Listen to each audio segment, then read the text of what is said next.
Hello दोस्तों, welcome है आपका हमारे चैनल और हमारे पेज सच्ची कही बातें पर।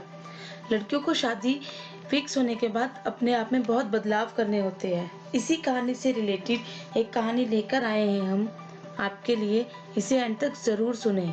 शादी फिक्स हुए अभी 3 महीने ही हुए थे कि अंजलि की समझ में इतना परिवर्तन। बेटी को बड़ा होते देखकर सभी खुश थे और थोड़े दुखी भी थे। अंजलि की शादी हुई। अंजलि अपने नए घर आई। सुबह नींद नहीं खुलेगी ये सोचकर वो पूरी रात सोई नहीं। जल्दी नहा धोकर पूजा करके अपनी पहली रसोई की तैयारी करने की सोचने लगी कि ऐसा क्या बनाऊं जो सबको अच्छा लगे। इसी कश्मकश में लगी थी कि एक मीठी सी आवाज आई, अंजलि तुम इतनी जल्दी क्यों उठ गई बेटा? अंजलि ने पीछे मुड़कर देखा तो सासू माँ के थी और उनके हाथ में शादी के हिसाब के कुछ पन्ने लिए खड़ी थी। शादी की भागदौड़ में कितना परेशान हो गई होगी, फिर घर वालों की याद भी आ रही होगी। ऐसे में अगर पूरी नींद नहीं करोगी तो तुम्हारी तबीयत बिगड़ जाएगी।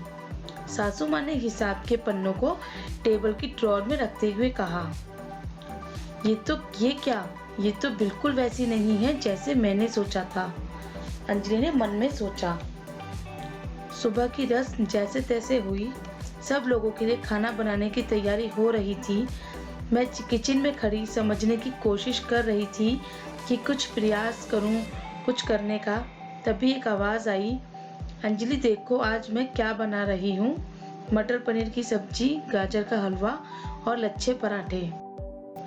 ये क्या? ये सब तो मेरी पसंद का सामान है, मेरी फेवरेट डिशेज है। समझ में नहीं आ रहा था कि कोई सपने में तो नहीं बोल रहा, लेकिन ये शब्द सासू माँ के थे। वह थोड़े सहमे थोड़े डरे स्वर उसको भांप लिया था और उन्होंने मेरे पास आई और मुझे बिठाकर बोली, शादी लड़की की परीक्षा नहीं है अंजलि, जहाँ कदम कदम पर उसे किसी टेस्ट में पास होने का नंबर दिया जाए।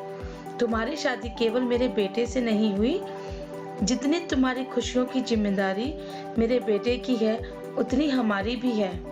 मैं तुम्हें इस घर में केवल काम करने के लिए नहीं, तुम्हारी खूबियों को परखने के लिए नहीं, तुम्हारी आज़ादी को छीनने के लिए नहीं लाई।